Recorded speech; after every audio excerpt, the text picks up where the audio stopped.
Welcome to Houston Sports Talk with your host, Robert Land. Thanks for checking into the best Houston Sports Podcast. And we're about to get the inside scoop on the newest Texans from the guys who covered them, starting with an old colleague of mine from my Locked On days, Sam Ekstrom from Locked On Sports Minnesota, who is very familiar with the new Texans linebacker, Danielle Hunter. Great to see you, Sam. And what can you tell Texans fans about Hunter? Well, thanks for having me on, Robert. We may have to reciprocate and have you tell us about Jonathan Greenard because the teams did a little edge rusher swap. With Danielle Hunter, I think you've got like a locked and loaded top 10 pressures guy in the NFL. If you look at his healthy seasons in the league since becoming a full-time starter, he's Mr. Consistency.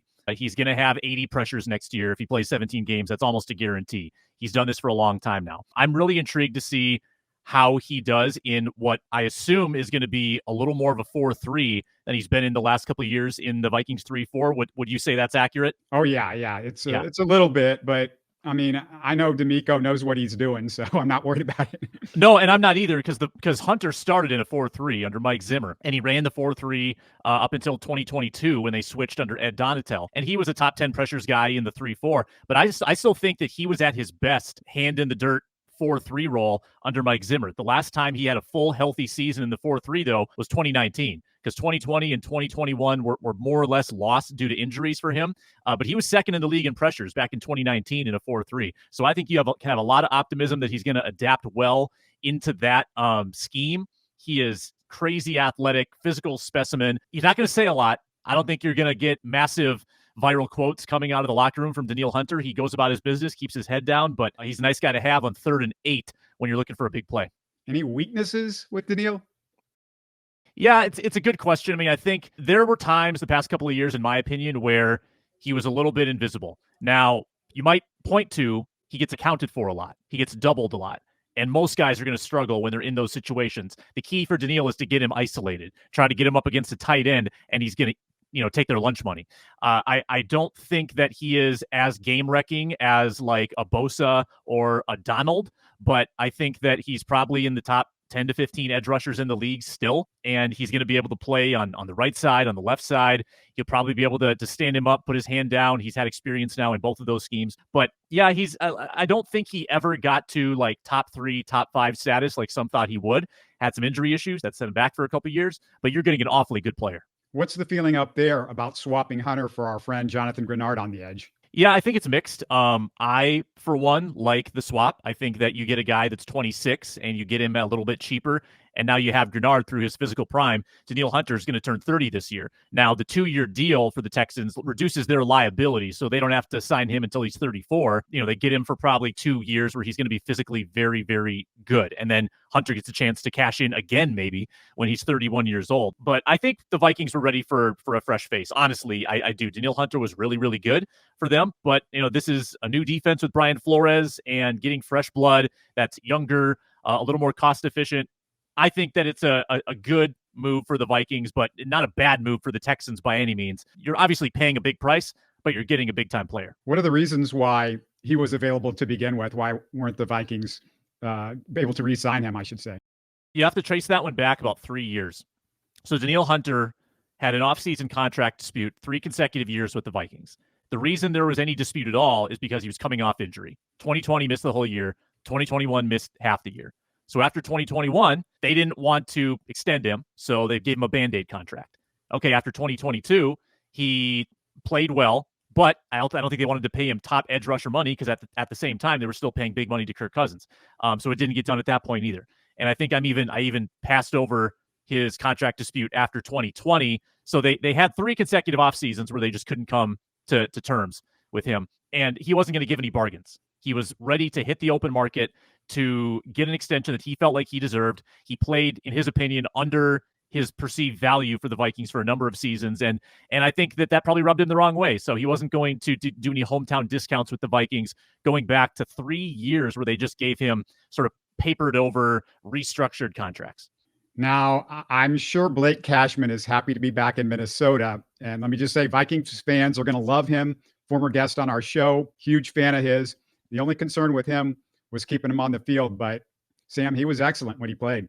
Yeah, it looks like a career year for Cashman. Like, first year, he was really given a chance to play 700 snaps, and he delivered from all I can tell. I was actually a little surprised at the size of the contract the Vikings were willing to give him. They haven't been very liberal in giving out 3-year, 4-year deals, and to give them, Cashman 3 years, I think it was $22.5 million. That's pretty generous and deserved based on the season he had, where he was one of the better coverage linebackers in the league, and he replaces former, linebacker for the Vikings, Jordan Hicks, and they get younger there, probably a little better in pass coverage. So I like the move, and it's cool to have another gopher on the team. The Vikings have had, a number of Minnesotans over the years that have come and gone, and they're always some of the most popular on the field. And, the Vikings needed to bolster this defense up, and Cashman's a good, pretty efficient piece. I think he's the right age where they hopefully get 3 good years out of him.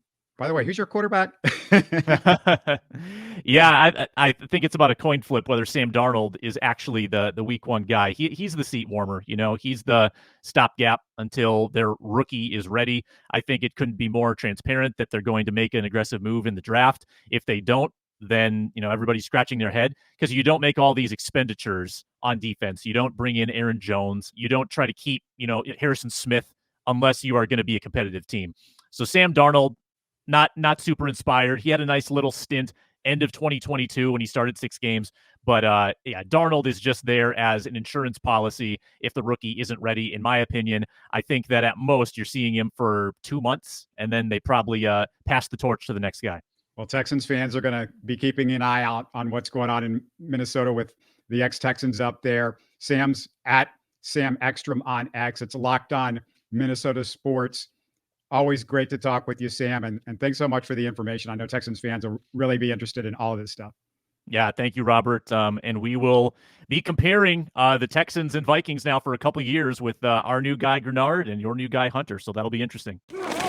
And now joining me to get the inside scoop on Joe Mixon is Dallas Robinson, who covers the Bengals for the Pro Football Network. Thanks for giving me a few minutes, Dallas, on what's a busy week, I'm sure, for you as well. What can you tell Texans fans about Joe Mixon? Yeah, it's been a crazy week, and the Texans have been, no shortage of signings in Houston, obviously.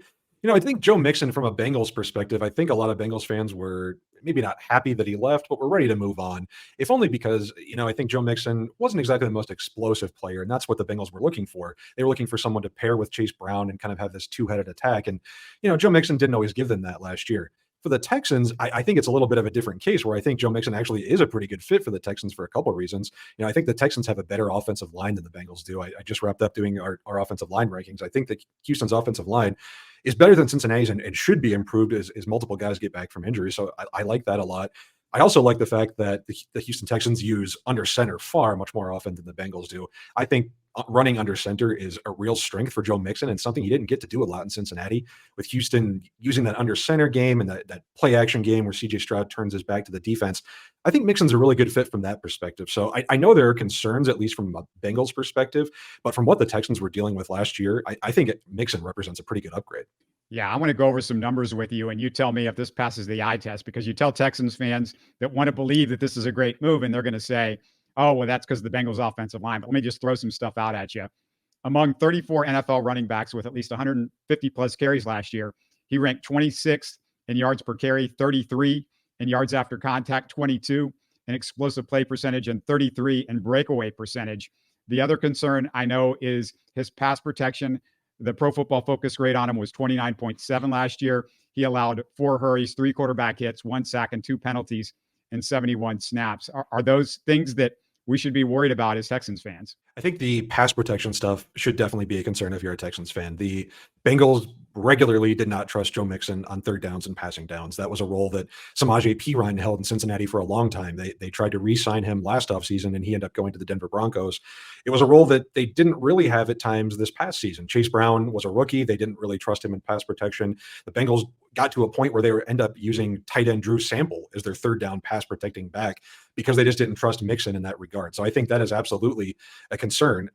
It makes me think, honestly, that the Texans might not be done adding at the running back position. There's still guys out there who might be a better pass catcher, might be a better fit on third down. Maybe somebody like Jerick McKinnon is a guy who's still available out there in the free agent market. I wonder if the Texans could be interested in. And, you look at any of the numbers on Mixon that you can paint a picture that shows he was not that effective. He wasn't that great in yards after contact per rush. He wasn't great at evading tackles.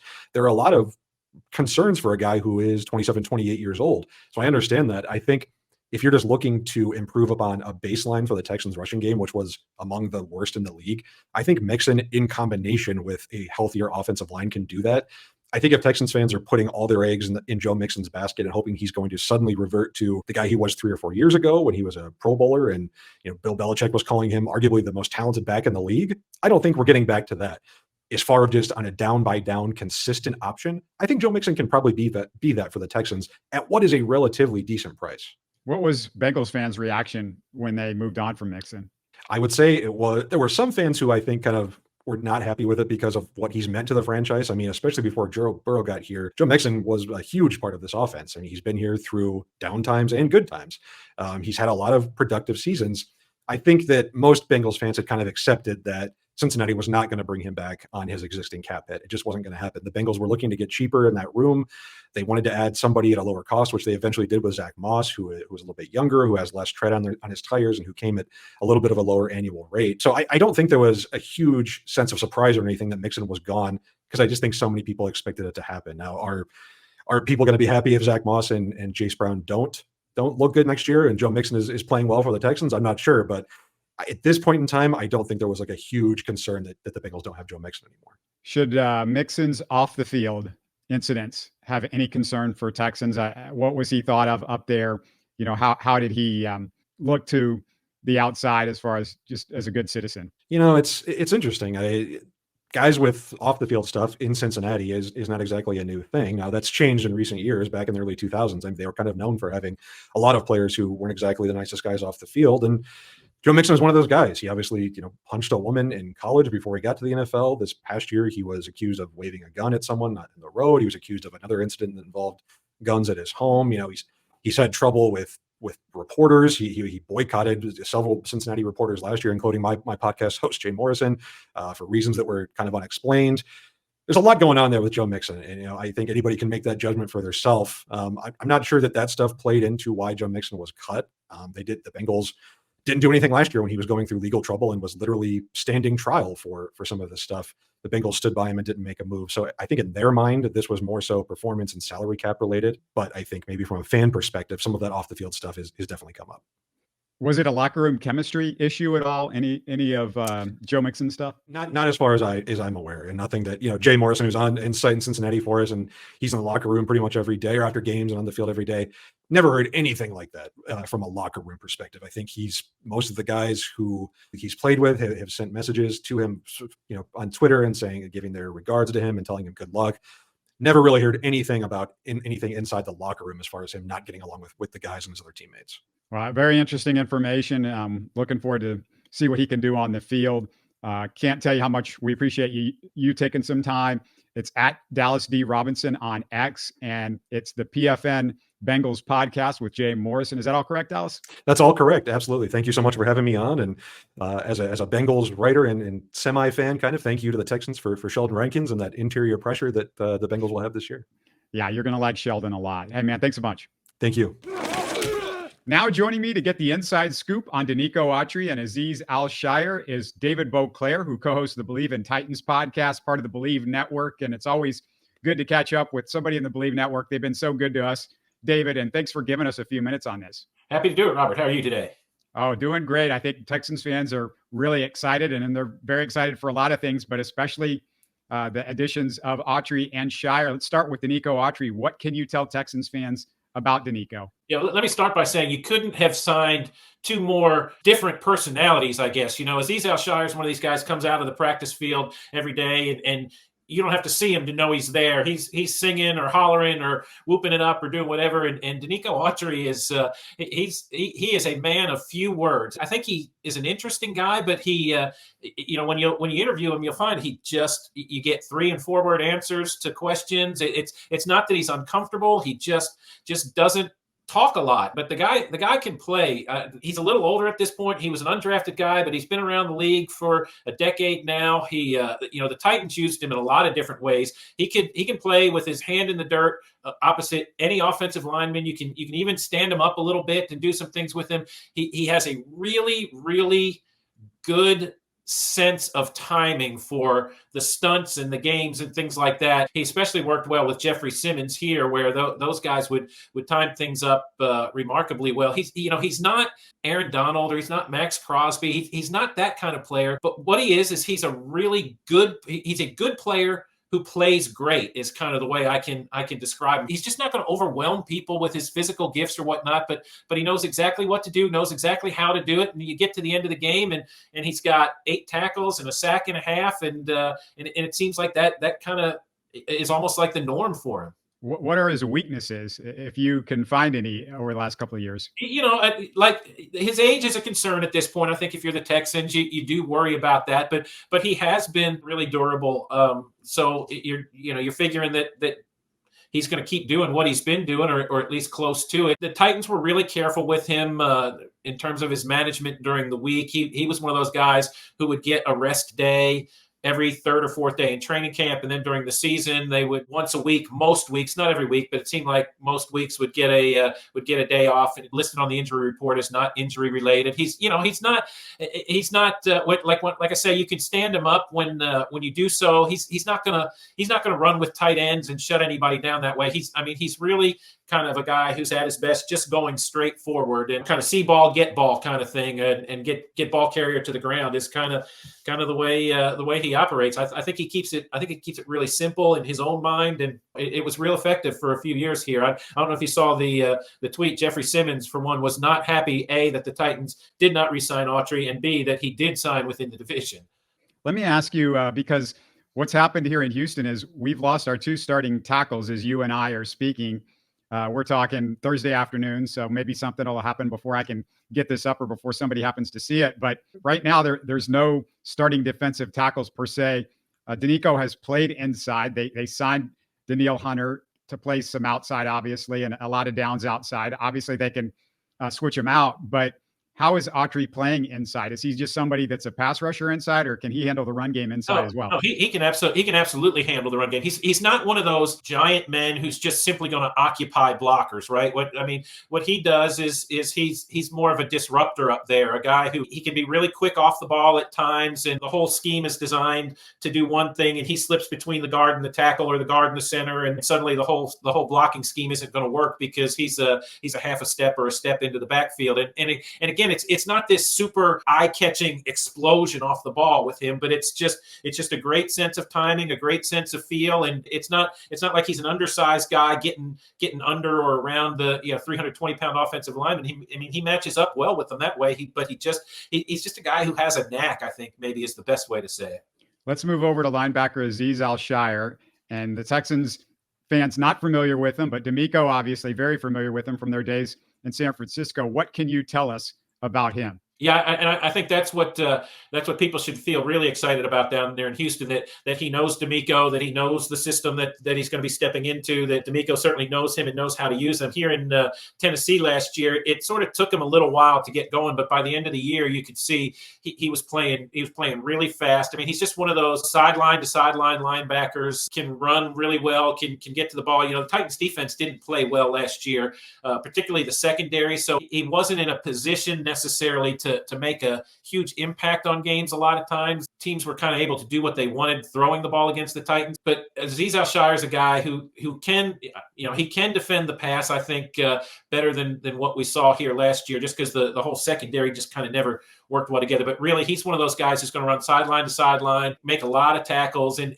you could see it when he got comfortable with what the Titans were asking him to do. He was a guy who looked fast for a linebacker. One of those guys who you just sort of see this flash, and then the ball carrier's on the ground, and you're like, oh, who was that? Oh, yeah, Al-Shaair was the guy who did that. You kind of don't see him coming when he really gets up a good head of steam. He's just there. So I think the fact that, like I say, that he knows the system he's stepping into should bode well for his ability to get off to a good start there.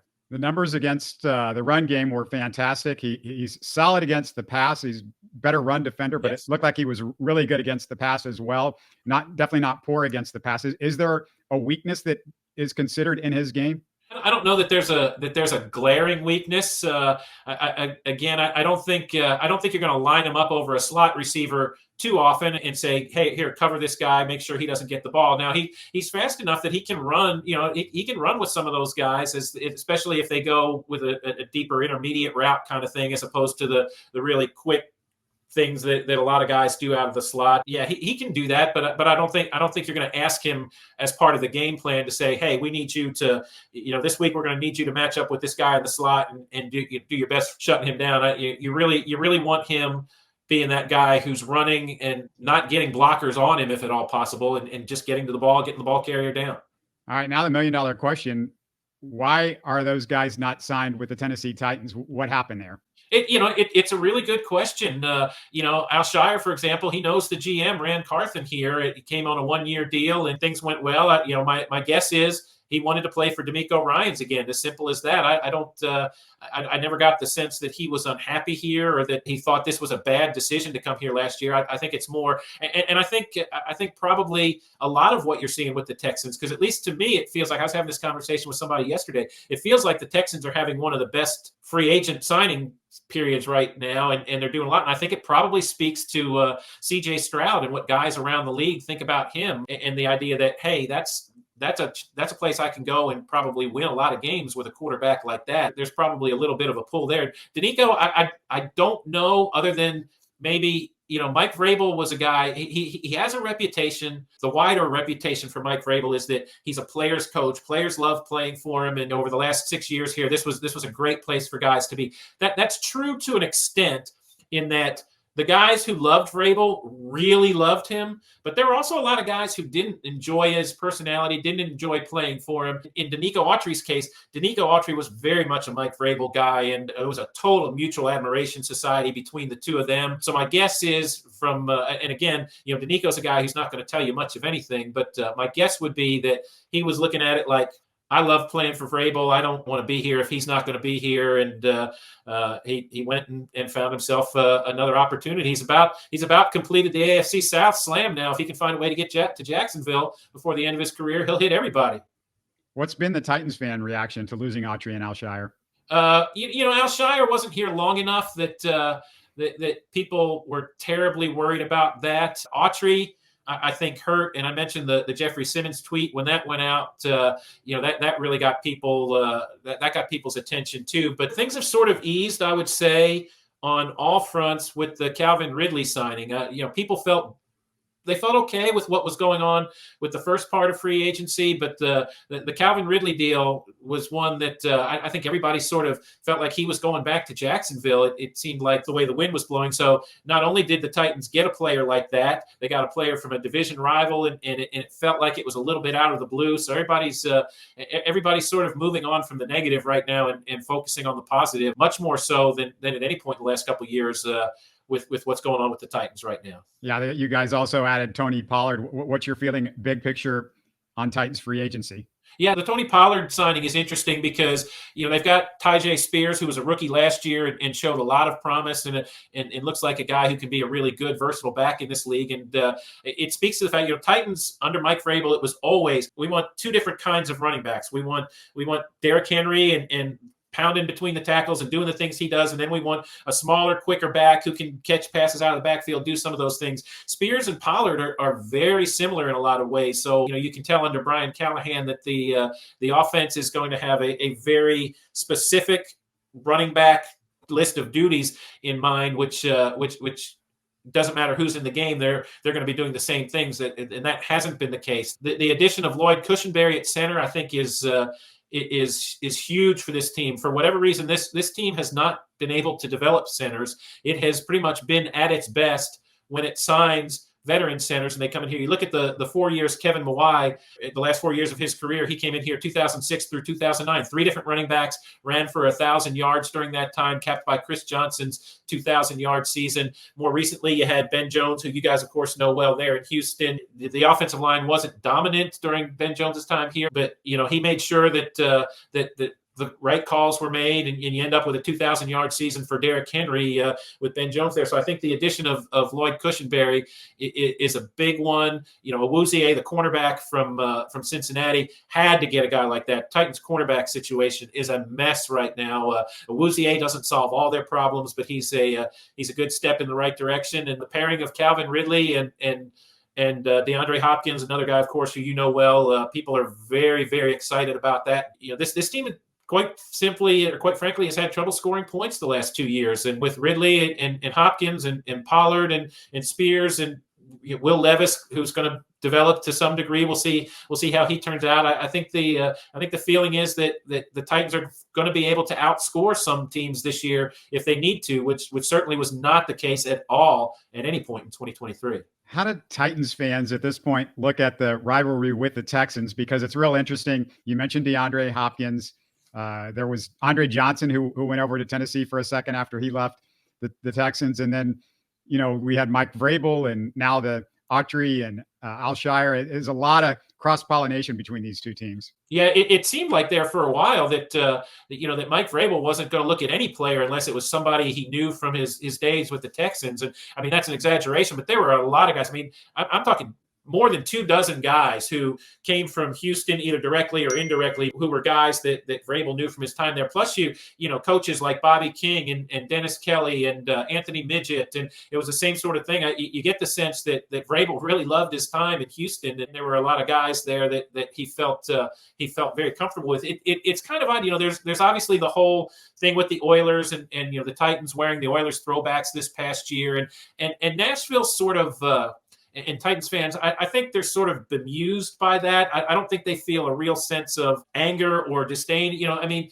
Rivalries are born by the sense that a team took something from you. Like in 1978, 79, 80, right? The Pittsburgh Steelers took something from the Houston Oilers, and that created a rivalry that lived on actually even after the franchise relocated here. In 1999, 2000, 2001, the Baltimore Ravens took something from the Titans, and they kind of became the first really big rivalry that was here. Jacksonville, 2 seasons ago, when they rallied at the end of the year, beat Titans in Week 18 and claimed the division and ended the Titans' run of playoff berths there. That took a little something. People kind of have their eye on Jacksonville right now. I don't think Houston and Tennessee, from Tennessee's perspective, have that same sort of thing. I think the Titans fans know that Houston fans don't like that the Oilers' history is part of this franchise and all that. But until the Texans really take something from the Titans, it's not a huge rivalry on this side at all.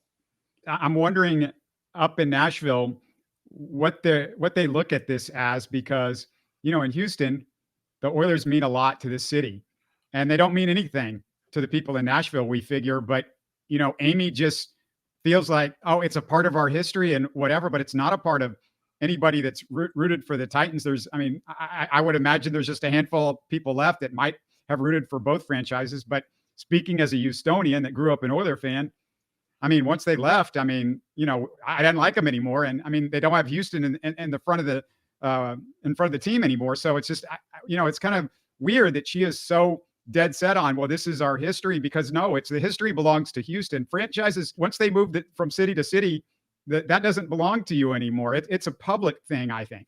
Well, it cuts both ways, right? And it's funny because I am married to a Houston native, Brazoria County, down south toward the Gulf, if you will. So this conversation happens in my household with some regularity here. But of course, you've got the Colts, who took the history with them. You've got the Browns, whose history was left behind when that franchise left and became the Ravens. Of course, the Raiders' history travels with them everywhere they seem to go. The Chargers have done the same thing. I think there's more examples of the history going with the team, and that's just part of pro sports. But what was really fascinating to me about this whole thing is when Bud Adams moved the franchise here, his sole intention, he never considered a name change or anything like that. They were going to be the Tennessee Oilers. That was his plan the whole way. And fans in Nashville, I don't know if people remember this, fans in Nashville threw a fit. And this was pre-Twitter and Facebook and everything else, but there was still a formidable public relations campaign that was waged. And the basic feeling was that when the stadium opened in 1999, if this franchise was called the Tennessee Oilers, that people were not going to show up. They literally demanded that they renamed the team. And I remember it was early in training camp, ahead of the 1998 season, that Bud Adams had a press conference and announced he was going to change the name. And I talked to him a little bit one-on-one afterwards, and he said, kind of about the emotion of making the decision and what have you. And he goes, at a certain point, I just had to make a business decision. And when you make business decisions, you take emotion out of it. And that's what I did. And this is what we're doing. And, we'll see what we come up with. And so eventually they came up with the Titans and the logo and the colors and everything. And people were very happy about that. Fast forward to 2023 when the Titans are wearing throwback uniforms, and they're going to wear the Oilers uniforms against the Texans. And people in Nashville thought that was great. And I would see and hear all these people talking about, I love these uniforms. They're so great. And they need to do this every year. And I'm thinking, boy, I don't know what changed or why it changed, but people here are very much starting to embrace the whole Oilers history. And you might have seen the picture from late in the season when Earl Campbell attended a game, and Earl Campbell and Eddie George and Derrick Henry got their photo taken together. And, that got passed around on social media a million times, and people talking about, oh, isn't this great? Look at our franchise, this, that, the other thing. So I can't tell you what happened or why it happened, but the whole sense of the history and the sense of belonging is very much being embraced in Nashville right now in a way it never has been. Yeah, it's weird. I mean, if you're younger than 30, maybe you just don't care about it if you live in Houston, or maybe you don't care about it if you live in Nashville. But, as somebody that grew up here, it's real weird because you talk about the Tennessee Oilers. I saw them play as the Tennessee Oilers in Memphis when I was working in Little Rock. I covered a game in Memphis when they were the Oilers. I also know that Bud didn't make any fans in Memphis either by using them as a pit stop before he moved to Nashville. And so, he's managed to make some enemies along the way in Houston and Memphis. And I think that's a big part of it, is just Bud wasn't popular here for most of the last 15 years that he was located in Houston once the Bum Phillips firing was. And then he goes up there and, makes some enemies immediately in Memphis when they might have been able to get those fans that did not have a team on board. But, that didn't happen. So, yeah, it's just it's a very odd situation. And I don't think that Oilers fans would have been quite as up in arms about them just wearing the Oilers uniforms because they wore them against another team, but wearing them against the Texans, it was very personal, as you can imagine, David. And it was calculated. I think it was Amy Adams Strunk feeling like your civic leaders at the time weren't willing to work with my father on a stadium, and that and certainly blame for that cuts both ways, and probably falls more so on. But I had the conversation with somebody who used to work for the organization for a long time, told me that they would tell Bud, like, look, when there's a mayor's race going on in Houston this year, you need to give money to every campaign. This is a way to make people like you. And Bud wouldn't give money to anybody. Like he refused to play that game, right? And that's kind of how these things happen. But I think that was Amy Adams Strunk sort of saying, you guys had this team. You're the reason that we're not there anymore. And so we're going to, I think she, she's got a little bit of that, in her where she'll stick the dagger if she can. And I'm like, Amy, I don't know what to tell you, but go look at the history and what happened, because the people in Houston know exactly what happened. And her, I don't know what she remembers, but her dad was not well liked here for the last 15 years. Once he fired Bum, he wasn't liked for flirting with other cities during the last few years, for making the Astrodome get renovated and taking out the scoreboard, which, the scoreboard was an iconic thing at the Astrodome, so he could have more seats. Yeah. And then years later, a couple of years after that, he's like, okay, I'm getting out because you still haven't built the new stadium. And it was about Bud. It wasn't about anything else, because the other stadiums got built in Houston right after that. At some point, Amy needs to go look in the mirror and or look at her dad's mirror, I guess, and go, this is exactly what happened. And if you missed it, there's plenty of people that do remember that stuff and that can tell you about it. And I know John McClain, who, I'm friends with, does radio up there in Nashville. And I'm sure he's told a lot of this story up there to the people up there, and he knows Amy. And I'm sure, he's had discussions with her about this. And I just don't know why she's so deaf to what actually happened during that time. But I do want to ask you one more thing before you go. What do you think the difference, or can you see a difference yet? What's going to be between Callahan and the way Vrabel was running things? It'll be interesting. We haven't seen obviously much of anything. Callahan is a lesser personality. Vrabel is he's 6'4", 6'5", and he's a big presence, and he sort of seemed to delight in trying to be that balance between, look, I'm going to sound engaging and I'm going to talk to you and we're going to have good press conferences, but I'm going to say nothing. Callahan doesn't seem to be as interested in spending the time and energy and trying to figure out how to answer the questions in a frustrating way. Like, I think he wants to answer the questions and, just sort of do his job kind of thing, as opposed to being the face of the organization, which you're going to be naturally in some ways. But Vrabel certainly embraced the idea that I'm the guy who's going to be answering the questions. Don't talk to my assistant coaches except when the league says I have to make them available to you. I don't want you in my players' locker room except when the league tells me I have to let you in there. I'd rather have you talking to me and have me saying next to nothing. I think Callahan's going to be much more sort of let the players be themselves. I think there'll be a little more air to breathe that way. And from a scheme standpoint, we'll have to see.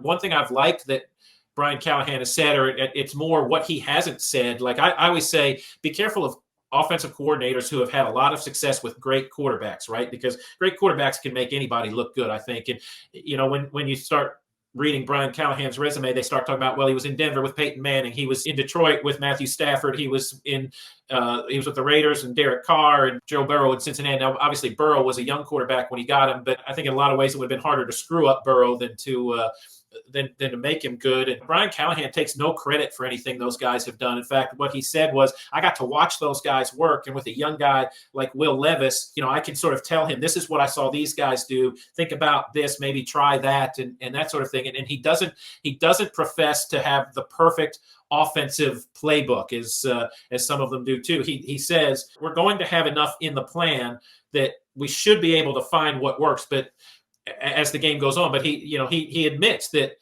not every game plan is going to be perfect. Not every game is going to go the way they draw it up. That they're going to have to figure things out as they go. And Mike Vrabel, for example, always talked about, well, the Jimmies and Joes are more important than the X's and O's. But I don't think he really believed that. I think he learned it to a certain extent over time. But with Brian Callahan, it's more let's all work together and figure this thing out as we go, because some teams are going to do some things to us that are going to be challenging. I've had conversations with people in the organization, and they do say it's just everything's a little more dialed down right now than it was under Vrabel, and I think everybody can be maybe just a little more comfortable in some ways. Now, will that mean more wins? I don't know. Obviously, we have to see.